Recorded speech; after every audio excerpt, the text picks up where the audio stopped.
After 14 years, I discovered my son wasn't mine. My wife left for his rich biological dad, but in court, my son revealed a shocking truth about them. It never occurred to me that I would be authoring a piece like this. My entire world has been turned upside down, and I am having a hard time making sense of all that has happened. My guess is that I ought to begin at the very beginning. Before yesterday, I was under the impression that my life was going very well. I am a man who is 35 years old, my wife Rebecca, and I have been married for 14 years, and we have a son named Adam who is also 14 years old. When Rebecca got the news that she was expecting, we decided to be married. Although I had no intention of becoming a father, I was delighted to take on the role. I have loved Adam with every single fiber of my being ever since the minute he was born. I witnessed his first steps, his first words, and every other significant moment that has occurred since then, for the purpose of ensuring that we had sufficient funds to provide him with a pleasant life. I worked 2 jobs.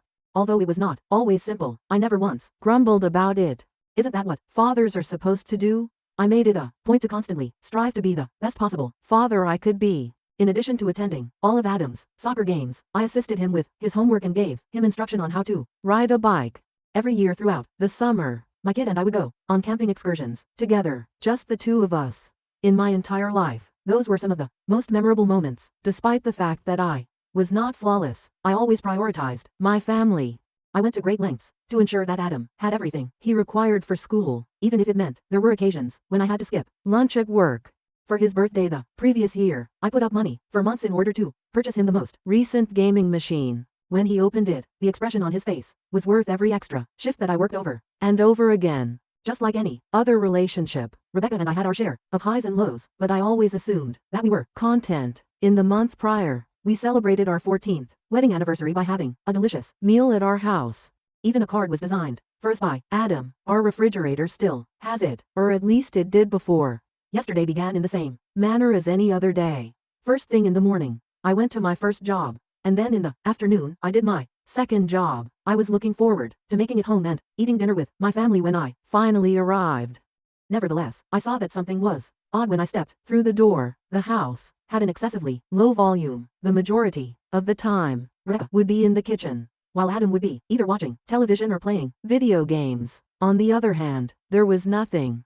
There were no sounds, and there were no smells. Just quiet. Although I yelled out for them, there was no response to my appeal. I went to Adam's room, thinking that perhaps he was doing so because he was wearing headphones and could hear me, but his room was completely vacant. It was missing a few of his favorite books and some of his favorite outfits. As I made my way to our bedroom, my heart began to beat really fast. After that, I noticed the note that was sitting on the bedside table. Rebecca's handwriting was clear and legible. It was difficult for me to pick it up and begin reading, since my hands were shaking. During the time that has passed, the contents of the note have been playing over and over again in my head. Rebecca informed me in writing that she and that, however, was not even the most terrible aspect. The fact that I am not Adam's biological father was disclosed by her. It was just before we started dating that Rebecca had a brief relationship with another man, as stated in the note. When she discovered that she was pregnant, she took it for granted that it was my child. According to her, she was able to persuade herself that it was genuine because she desired for it to be true. However, suddenly, after a period of 14 years, Adam's biological father had returned to the conversation. As Rebecca wrote, he expressed his want to be a part of their life and she had made the decision to provide him with the opportunity to do so. Adam, she added, deserved to know who his biological father was. It seemed as if I was unable to take a breath. This place was whirling around. I made my way to the bed and sat down, attempting to make sense of what I had just read. What the heck might be going on here? What could Rebecca possibly have done to me, to us? As I continued to read the note, I hoped to find some explanation that would make sense of everything that was going on. Rebecca expressed her regret in writing that she had lied for all of these years. In spite of the fact that she was aware that it was unethical, she stated that she was afraid of losing me and of being a single mother. In her statement, she asserted that Adam's biological father was prosperous and had to provide them with a better life. In her letter, she mentioned that Adam was looking forward to meeting his biological father and beginning a new life. It was that particular region that caused the most pain. For the past 14 hours, I have been attempting to make sense of everything that has happened. I've experienced every feeling that can possibly be imagined, including shock, anger, despair, and betrayal. Over the course of the past day, I have shed more tears than I have in my whole life. Every time I think about Adam, I am reminded of all the times we have spent together, such as when I taught him how to tie his shoelaces, when I stayed up all night to cheer him on during his soccer games, and when I stayed up all night when he had the flu. Were all of those memories of fabrication? I can't help but wonder whether Adam ever had any suspicions about anything. Did he ever get the impression that I wasn't his true father? Did Rebecca ever make a passing reference to it? It seemed like we had a wonderful relationship, but now I'm having thoughts about everything. I have attempted to contact Rebecca and Adam by calling and messaging them, but both of their phones are currently turned off. I went so far as to drive by Rebecca's parents' house, just in case they were there, but there was no indication that they were there. I have the impression that my entire life has been a lie. Having been a husband and a father for the past 14 years, I have devoted my entire existence to these roles. I've put in a lot of effort to make sure that my family is taken care of, and now, in the blink of an eye, everything that I paid for is gone. I have no idea what to do. At this point, without them, the house has a certain emptiness about it, due to the fact that I am unable to concentrate on anything. I have taken a few days off from work. All the while, I keep praying that this is all just a nightmare and that when I wake up, I will find them here. For my family, there is a part of me that wants to fight. Even though Adam is not my biological son, I have been his parent for the past 14 years. Isn't that something that should be considered? However, when I consider the fact that Rebecca has betrayed me, I find myself wondering if I will ever be able to trust her again. The idea of employing a lawyer has crossed my mind, but I have no idea how to get started with the process. As Adam's non-biological father, do I have any rights or responsibilities? Do you think Rebecca could just take him away like this? It is so overwhelming and I feel so lost. I have also contemplated making an effort to locate them, but I am unsure whether or not this is the appropriate course of action. Do I have the authority to interfere with Adam's desire to be with his biological father if he is truly interested in doing so? Not only does the idea of never seeing him again make me feel sick to my stomach, but I also want him to be content. Rebecca has been dishonest with me for all of these years, and I am furious with her. Her sudden departure in such a manner, without even providing me with the opportunity to discuss the matter, has left me feeling upset. On the other hand, I am primarily devastated by Adam. Be damned by biology. He is my actual son. For the past 14 years I have loved him and reared him. Is it possible to simply delete that? Despite the fact that I am humiliated and ashamed, I have considered making contact with Rebecca's family or others who are acquaintances with us both, because I have been ignorant of the truth for all of these years. I feel like an idiot. What if they were all aware of it, but chose to conceal it from me? Considering everything else that is going on, I don't think I would be able to accept that treachery. There is a portion of me that feel resentment at Adam's biological father as well. Where has he been for the past 14 years? It is unclear why he chose to return at this time. Had he been aware of Adam from the beginning? There is no way for me to acquire answers to the many questions that I have. Like you, I'm worried about Adam. He is abandoning all he is familiar with, including his home, his friends, and his school. Is this really the he should go in? In addition, what about this man? Who is his biological father? Describe the kind of guy he is. Does he have the same love and concern for Adam that I have? Without them, the house has a certain emptiness about it. No matter how hard I try, I just can't seem to force myself to enter Adam's room. His dirty clothing is still in the hamper, and his soccer trophies are still sitting on the shelf for him to admire. They appear to have hurriedly fled, abandoning a significant portion of their lives in the process. As a result of my lack of knowledge of other options, I am creating this post. Does anyone else have any experience with something similar to this? How are you able to deal with it? What are the chances that I will be able to develop a romantic connection with Adam in the years to come? I appreciate you taking the time to read this. Simply letting everything out, even if it's to complete strangers on the internet, can be a little bit of a relief. I never imagined that I would find myself in this predicament, yet here I am. It's possible that life might change in a moment and you never know what's going to happen. Update. Since it has been a few months since my last article, I felt it was important to bring you all up to speed on what has transpired. First and foremost, I would like to express my gratitude to everyone for their support throughout what has been the most difficult period of my life. Kind comments and sound counsel meant more to me than you could possibly know. I received divorce papers from Rebecca not long after I made my original post. It came as a surprise to me when I saw it in black and white, despite the fact that I had anticipated it. At that moment, everything seemed so conclusive and so true. After the initial numbness subsided, I came to the realization that it was necessary for me to actively defend my rights as Adam's father. Without putting up a fight, I couldn't just stand by and let them keep him. I chose to call a lawyer. Financially, it was difficult, especially with Rebecca and Adam gone, but I knew I had to do it. I came upon a respectable attorney ready to handle the payments with me. Given that I'm not Adam's biological father, he cautioned me from the beginning that it would be an uphill fight, but I was resolved to try. The court system was cruel, far more than I had anticipated. The biological father of Rebecca and Adam, David, seemed to have endless means. Given David's reportedly great riches, things got even more challenging for me. Hiring a strong counsel, it soon became evident they would be playing dirty in court. Rebecca and David presented me as a lazy parent unable to support Adam. They brought up my 2 jobs and twisted it to suggest I was never around.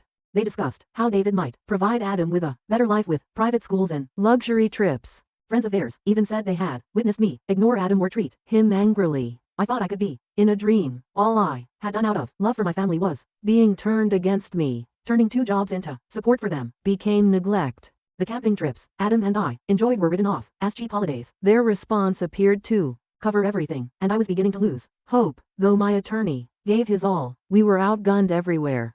David's money seemed to change everything. Expert witnesses speaking on the value of biological ties were present. Child psychologists testified about how Adam might be better off in a more steady financial environment. They seemed to have covered everything. I got ready for the worst. Maybe losing Adam permanently. It was nearly intolerable to consider never seeing him again, of someone else raising him, and being called dad. There were evenings when I couldn't sleep. I would lie awake and consider all the events I would miss. Then though, something unanticipated occurred. The court decided Adam himself wanted to be heard. I trembled, and if Rebecca and David had turned him against me? Suppose he expressed wanting to live with them. Hearing Adam declare he wanted me no more made me wonder whether I could manage. I hardly could breathe when Adam stood up, but what followed turned everything around. Adam added, I want to live with my dad, my real dad, the one who raised me. Straight ahead toward the judge. What I was hearing defied belief. Adam continued by saying that he loved our camping vacations, that I was a wonderful parent, and how I always made time to assist him with his homework, even though I was exhausted from work. He spoke of how I taught him to ride a bike, how I never missed a soccer game, and how I always made him feel loved and supported. Adam then let forth a bombshell. He told the court David's mother and dad had been attempting to guide him on what to say. Late at night, he claimed he overheard them strategizing how to make me appear worse. They had advised him to say I was often furious and exhausted, that I didn't give his schooling any thought, and that I was negligent. Adam declared he couldn't carry on with it. He knew it was untrue and couldn't lie about the guy who had been at his side all of his life. He even brought up particular exchanges he had heard Rebecca and David talking about how to falsify facts and testimonial proof against me. The courtroom went still.